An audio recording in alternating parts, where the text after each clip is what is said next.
This video is brought to you by supporters on Patreon. Pledge today and get shoutouts, requested reviews, and more. I was not prepared for this. I knew this game had a reputation for being bad, but I underestimated everything that people had to say about it. I'm going to go ahead and say it right here instead of keeping it a secret until the end. Devil May Cry 2 may just be the worst game in the Devil May Cry series.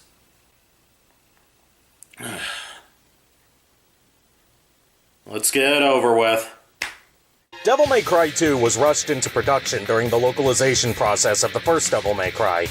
Gone was Capcom Production Studio 4 as the developer, and gone was Hideki Kamiya as the director. As a matter of fact, he wasn't even informed at first that a sequel was being made. Instead, we have Hideaki Itsuno as our director, along with the team behind the then freshly released Capcom vs. SNK 2. So we've gone from the team behind one of the greatest Resident Evil games, with a history of developing 3D action games, to a team that made a 2D fighting game. Needless to say, they had a lot working against them. Itsuno sought to make Devil May Cry 2 bigger and better than the first, with larger environments, less puzzles, a better camera, and a second playable character to address complaints that Trish wasn't playable in Devil May Cry 1. When the game was released, however, it was met with, let's say, mixed reception. As usual, let's start off with the story. Devil May Cry 2 has two separate story campaigns that occur at the same time, so I'll do my best to summarize them both at once.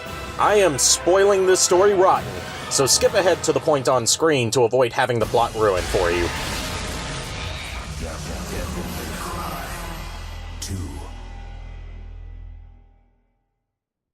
Sometime after the events of Devil May Cry, we see a demon huntress named Lucia in a museum on Dumari Island, where she's attacked by some monsters.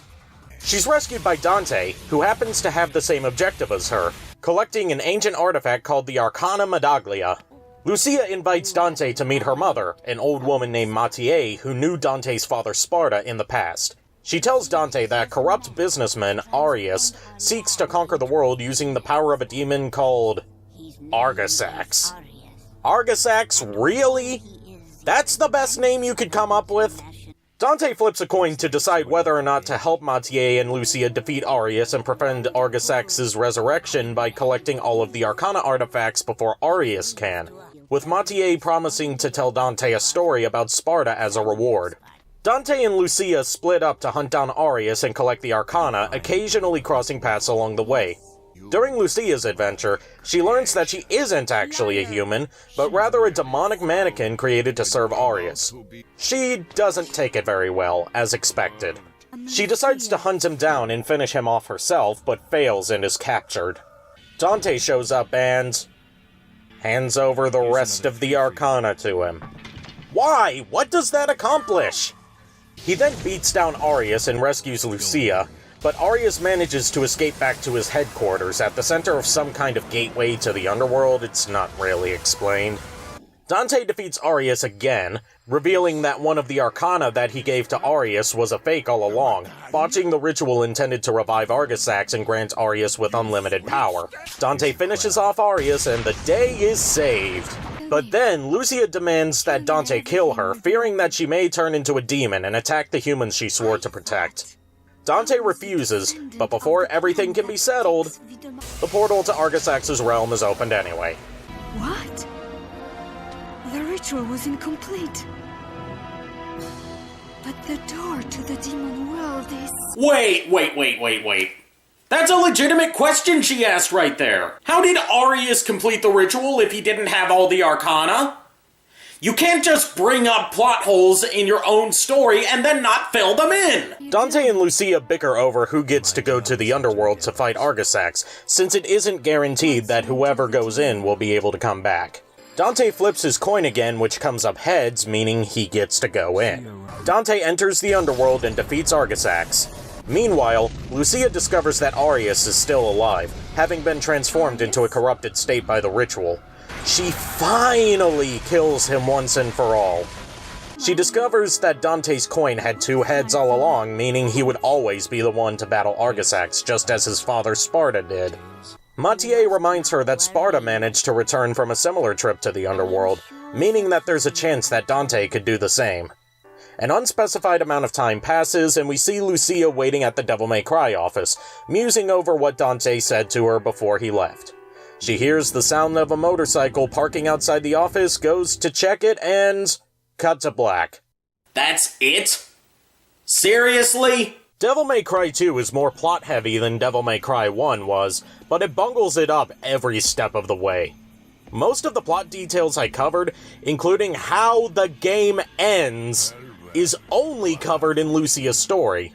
Dante's story is borderline irrelevant until the very end, with him simply going from location to location with no real direction. I wasn't even aware that Lucia had her own unique story at first, so I was ready to write this off as completely incomprehensible. Events just happen with no real explanation, plot twists come out of nowhere with no build-up, Arius is basically a copy of Heihachi from the Tekken series down to his hairstyle and mustache, which made it impossible for me to take him seriously anytime he was on screen, and even Dante himself is less entertaining in this game. He's picked up this coin-tossing habit out of nowhere, he doesn't joke or taunt as much as he used to, and he's kind of a jackass to people that just want his help. Now I really understand why a lot of the fans view this game as non-canon. But Devil May Cry 2's problems aren't limited to the story. Let's take a look at the revamped gameplay. Dante's fighting style has been completely changed from how it worked in Devil May Cry 1. Gone is the strict reliance on timing each input to maximize your combo chain and access different attacks. Now, everything is based on directional inputs, and you have all of Dante's moves unlocked from the start. The style rating system is back, but now you reset to the lowest level if you get hit. Most damning of all is the auto-lock feature. Dante automatically targets whatever enemy is closest to him. In theory, at least. In practice, Dante keeps switching between targets at random unless you hold down the R1 button, and his attacks are automatically directed at whoever he's currently locked onto, even if you are holding the left stick in the complete opposite direction! This causes way more problems than it fixes, and I had to Google how to aim your attacks where you want to rather than where the auto-target wants you to. You hold down the R2 button. Nothing in the game tells you about this, and one section in particular is borderline impossible to beat in a timely fashion due to this issue. You see, there's this one level in Dante's story where you have a time limit, and one section of it has its exit locked. You unlock it by hitting 3 orbs with your sword. However, this is an exercise in frustration because you have infinitely respawning flying enemies that take priority over the orbs because of the damned auto-target. And to add insult to injury, the end of this level is so hard to find that I had to look up a video guide. How the hell was I supposed to know that this one tiny spot that looks the same as the rest of that fan would trigger the end of the level? Dante's arsenal has been revamped as well. Gone are the Devil Arms with their unique fighting styles and elemental abilities. Now, you have multiple swords you can find throughout the game, some of which are placed in locations you can easily miss. I never felt the need to switch up what sword I was using because the only difference between them is their stats, and the standard Rebellion sword does the job just fine. The same goes for guns. I just stuck with Ebony and Ivory the whole time. Devil Trigger has been completely changed from its Devil May Cry 1 incarnation. Instead of your Devil Trigger abilities changing depending on your equipped weapon, you find these amulet pieces in various levels that give your Devil Trigger form different abilities, like flight or fire damage. In theory, it allows you to customize your playstyle based on the current situation. But once again, it fails in practice. You now have a Devil Trigger form that isn't particularly suited for any specific situation, and the differences between the equipped abilities are minimal at best, apart from whether you can fly or if you can run faster. The only aspect that's been improved is Dante's defensive capabilities. You now have a dodge button, which allows Dante or Lucia to roll out of harm's way, or run up walls and backflip off of them, which is never useful in any way, shape, or form. Levels in Devil May Cry 2 range from too cramped and linear to too open-ended and long. There's no rhyme or reason to how anything is designed, there's no room for exploration, and later stages can go on for what feels like forever if you don't know what you're doing. You can no longer backtrack to previous areas, meaning that if you miss an item in one area, you can't go back and get it until your next playthrough. Enemies respawn constantly in some areas, but not in others, resulting in a complete lack of consistency in their challenge. Lucia also has a few underwater levels, which are a complete pain in the ass to control. Unlike the underwater sections in Devil May Cry 1, which I neglected to cover in my review, you aren't given an explanation of the controls, you move at a snail's pace, and combat is agonizingly slow and clunky. As I said last time, Devil May Cry 1 is remembered for its punishing difficulty. Devil May Cry 2, on the other hand, even with all the issues I mentioned earlier, is too easy.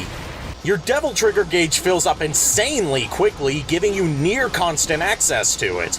Enemies don't hit hard at all and can be stun-locked stupidly easily, and your standard pistols are so overpowered that you could theoretically play through the whole game without ever using your sword. It's even worse as Lucia, where her throwing knives turn into homing projectiles in her Devil Trigger form that mow down enemies with no effort at all. Graphically, Devil May Cry 2 is drab and dull. All of the scenery is made up of boring shades of gray, brown, and black. The color palette as a whole is much more muted, the weapons don't have interesting designs, the demons are uninspired, and even Dante himself has a worse outfit with the weird black vest over his iconic red jacket. The music isn't much better. Unlike Devil May Cry 1, which didn't have a fantastic soundtrack but at least did its job of setting the mood passively, Devil May Cry 2's soundtrack? I can't even remember a single song in this game. Not one. I have never had this problem in a game before, especially a Capcom game. Overall, Devil May Cry 2 is a hot mess.